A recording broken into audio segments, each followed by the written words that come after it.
ऊष्मागतिकी के द्वितीय नियम पे बात करते हैं। ऊष्मागतिकी का ये जो द्वितीय नियम है वास्तव में प्रथम नियम की जो कमियां हैं उसको दूर करने के लिए दी गई, या ये कह सकते हैं कि ये असंभव घटनाओं के बारे में, अस्वाभाविक घटनाओं के बारे में जानकारी देता है। अब आप ये प्रश्न करेंगे कि प्रथम नियम में क्या कमियां थी। तो प्रथम नियम वास्तव में ऊर्जा परिवर्तन के दिशा के बारे में कोई जानकारी प्रदान नहीं करता। मतलब कोई घटना संभव है या असंभव है उसके संदर्भ में कोई जानकारी प्रदान नहीं करेगा। जैसे ऊष्मा का स्थानांतरण कहां से कहां होता है, तो आप क्या बोलेंगे, उच्च ताप से, हाई टेम्परेचर से लो टेम्परेचर में ट्रांसफर होता है हीट। क्लियर है, ऊष्मा उच्च ताप से निम्न ताप में ट्रांसफर होगी, लेकिन निम्न ताप से उच्च ताप में क्यों नहीं, एक प्रश्न यह भी है। या कई बार ऐसा होता है कि पानी को बहुत देर तक अगर आप हिलाते रहें तो एक टाइम के बाद वो गर्म हो जाता है। क्यों गर्म हो जाता है? इन प्रश्नों के उत्तर चाहिए, इसलिए हम लोग द्वितीय नियम पढ़ रहे हैं। या असंभव घटनाओं के बारे में जानकारी चाहिए, इसलिए हम द्वितीय नियम पढ़ रहे हैं। ऊष्मागतिकी के प्रथम नियम के कमी को दूर करने के लिए हम द्वितीय नियम पढ़ रहे हैं। ये कुछ एग्जाम्पल हो गए। अब जैसे मान लेते हैं ये स्रोत है, यहां देखिए ये सोर्स है और इसका टेम्परेचर T1 है। यहां से आपने Q1 हीट लिया, ठीक, W वर्क डन किया और सिंक को कोई हीट नहीं दिया। मतलब जितना सोर्स से हीट अब्सॉर्ब किया है उस पूरे के पूरे को वर्क डन पे कन्वर्ट कर दिया। एक पहली असंभव घटना। इसी प्रकार मान लेते हैं ये सिंक है जिसका निम्नतम ताप T2 है। इससे क्या करेंगे आप, Q2 हीट लेंगे और सीधा उच्च ताप पे Q1 हीट ट्रांसफर कर देंगे। बाहर से कोई कार्य नहीं हो रहा। ये दो स्टेटमेंट है। पहला स्टेटमेंट क्या हुआ, सोर्स से जितना हीट लेंगे उस सब के सब को वर्क में कन्वर्ट कर देंगे, कोई हीट सिंक को ट्रांसफर नहीं होगा। दूसरा स्टेटमेंट ये है कि निम्नतम ताप से यानी कि सिंक से Q2 हीट लेंगे, कोई वर्क डन ऐड नहीं करेंगे और Q1 हीट सोर्स को यानी कि हायर टेम्परेचर को ट्रांसफर कर देंगे। तो ये दो स्टेटमेंट हैं। पहला स्टेटमेंट होता है केल्विन प्लांक का स्टेटमेंट। ये किसका स्टेटमेंट है, केल्विन प्लांक का। क्या है स्टेटमेंट, एक इंजन, ये जो इंजन है वो क्या करेगा, सोर्स से अवशोषित संपूर्ण ऊष्मा को कार्य में परिवर्तित नहीं कर सकता। एक इंजन सोर्स से एब्जॉर्ब कंप्लीट हीट को या सोर्स से अब्सॉर्ब हीट को कंप्लीटली वर्क डन पे ट्रांसफर या चेंज या कन्वर्ट नहीं करेगा। दूसरा ये क्लासियस स्टेटमेंट है। क्या कहता है क्लासियस स्टेटमेंट, ऐसा कोई भी इंजन या मशीन आप कंस्ट्रक्ट नहीं कर सकते, ऐसा कोई भी इंजन या मशीन आप नहीं बना सकते जो बिना किसी एक्सटर्नल सोर्स के, बिना किसी बाह्य स्रोत के निम्न ताप से हीट को उच्च ताप पर ट्रांसफर कर सके। दो स्टेटमेंट हो गए। पहला स्टेटमेंट क्या हुआ, आप ये इसको क्या नाम दिए हैं, केल्विन प्लांक का स्टेटमेंट। मतलब एक ऐसा इंजन ऊष्मा स्रोत से अवशोषित संपूर्ण ऊष्मा को कार्य में परिवर्तित नहीं कर सकता। An engine cannot convert all the heat absorbed from a source into work. An engine cannot convert all the heat absorbed from a source into work.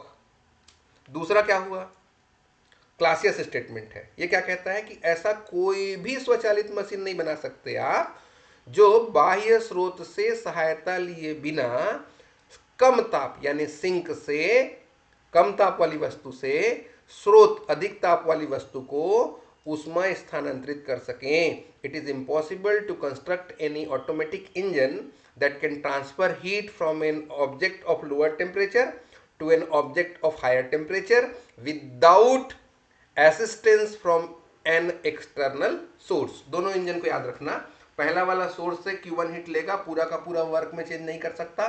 दूसरा वाला इंजन सिंक से हीट लेगा और सोर्स को हीट ट्रांसफर कर देगा when W equals to 0. दो statement है, दोनों नोट करिए. दोनों समझ में आ गया, याद भी हो गया. कोई डाउट? शायद नहीं है. अब चलिए इस डिस्कशन को थोड़ा आगे बढ़ाते हैं और बात करते हैं कॉर्नो थ्योरम पे.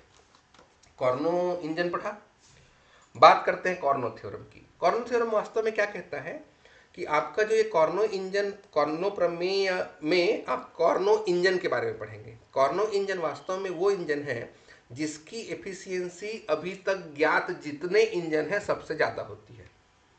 मतलब आप कोई ऐसा इंजन बना ही नहीं सकते जिसकी दक्षता कॉर्नो इंजन से अधिक हो. इसी को कॉर्नो प्रमेय कहते हैं. कॉर्नो प्रमेय क्या कहता है? क्या कहेगा? किन्हीं दो तापों के मध्य कार्य करने वाले किसी भी इंजन, ध्यान देना, किसी भी इंजन की दक्षता उन्हीं दो तापों के बीच कार्य करने वाले कॉर्नो इंजन की दक्षता से अधिक नहीं हो सकती है. या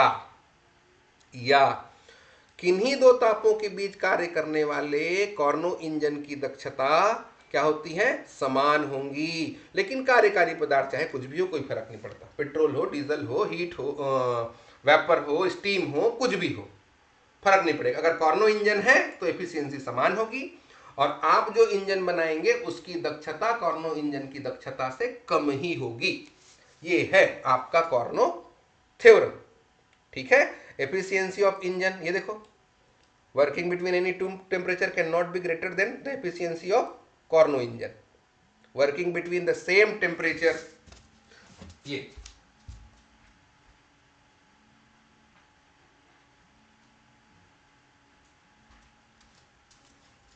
हो गया. उसके बाद the efficiency of all reversible engine यानी कि Carnot engine working between any two temperature are same. ठीक. अब इनके कार्यकारी पदार्थ चाहे कुछ भी हो. ये स्टेटमेंट हुआ. स्टेटमेंट क्लियर है? कॉर्नो प्रमेय क्या है? आप ये बताना चाहते हैं कि कॉर्नो इंजन की दक्षता ज्यादा होती है और कॉर्नो इंजन की दक्षता समान होगी चाहे कार्यकारी पदार्थ कुछ भी हो. इस आधार पर हम मान लेते हैं कि हमारे पास ये स्रोत है, इसका टेम्परेचर T1 है, ये सिंक है, इसका टेम्परेचर T2 है. एक इंजन की कल्पना करते हैं. ठीक. ये इंजन क्या करेगा? स्रोत से Q1 हीट लिया और सिंक को Q1 माइनस W हीट दे दिया. मतलब ये I इंजन कितना काम किया? W डेस काम किया. यहां से Q1 हीट लिया, इसका कुछ हिस्सा मतलब W डेस हिस्सा वर्क में कन्वर्ट किया, बाकी किसको दे दिया? सिंक को.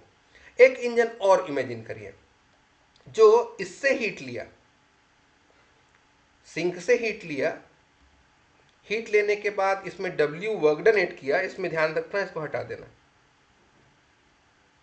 यहां से Q2 हीट लिया, उस Q2 हीट में W वर्क डन मिलाया, चूंकि ये कम था उसमें इस W को ऐड किया. ऐड करेगा तो ज्यादा हो जाएगा. ज्यादा होने के बाद Q2 प्लस W यानी कि Q1 हीट किसको दे दिया? इसको. ये दो अलग अलग इंजन की बात कर रहे हैं. एक कॉर्नो इंजन है और एक सिंपल इंजन है. इस इंजन को आपने बनाया है, ये कॉर्नो इंजन है. कॉर्नो इंजन चूंकि उत्क्रमणीय इंजन है, इसको रेफ्रिजरेटर की भांति आप दिखा रहे हैं कि कम ताप से हीट लेगा और ज्यादा ताप में ट्रांसफर कर देगा. अब क्या करें? अब इन्हीं दोनों की दक्षता के बारे में पढ़ना है. स्टेटमेंट क्या कहता है? इसकी दक्षता से ज्यादा होगी. यह है आपका स्टेटमेंट. क्या कहेंगे आप कि भी मान लेते हैं हमारे पास एक इंजन I है.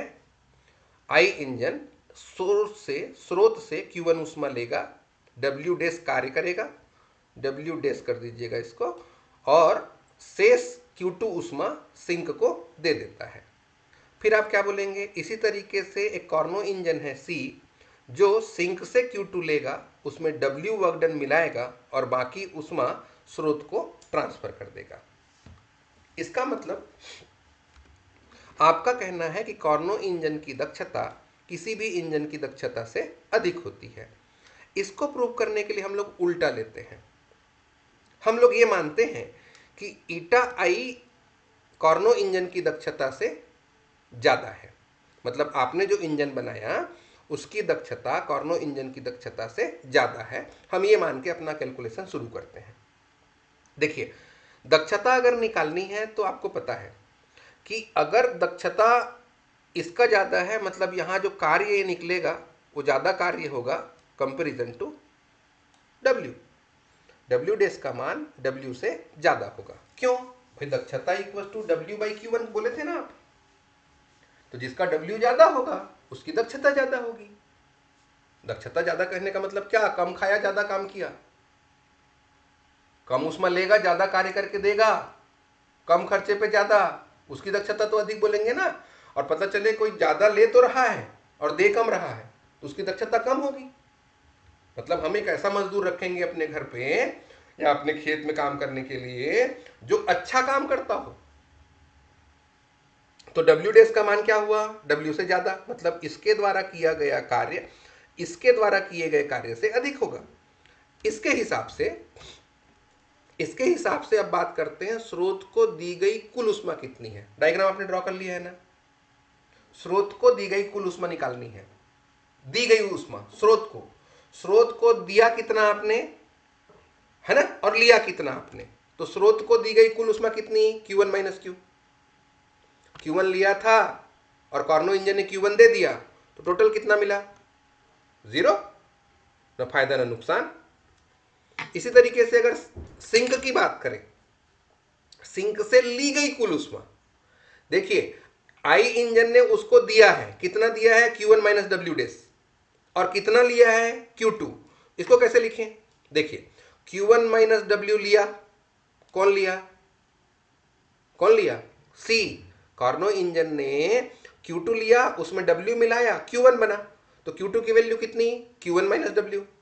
दूसरा दिया कितना आपने? आपका जो इंजन था वो कितना हीट दे रहा था? Q1 माइनस W डेस।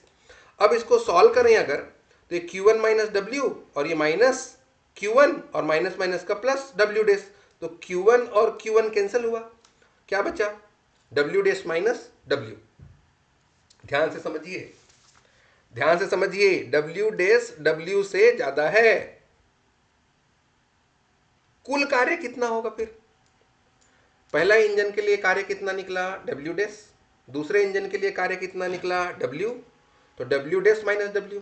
एक में कार्य दिया और दूसरे ने कार्य लिया, तो एक W डेस तो दिया, उसमें से W लिया, बचा कितना? तो W डेस माइनस W बचा। ध्यान देना बेटा, इतना है। सिंक को से ली गई कुल ऊष्मा कितनी? W डेस माइनस W। कुल कार्य कितना? W डेस माइनस W। ऊष्मागतिकी का द्वितीय नियम याद है, जितना हीट मिलेगा उतना ही कार्य नहीं हो सकता।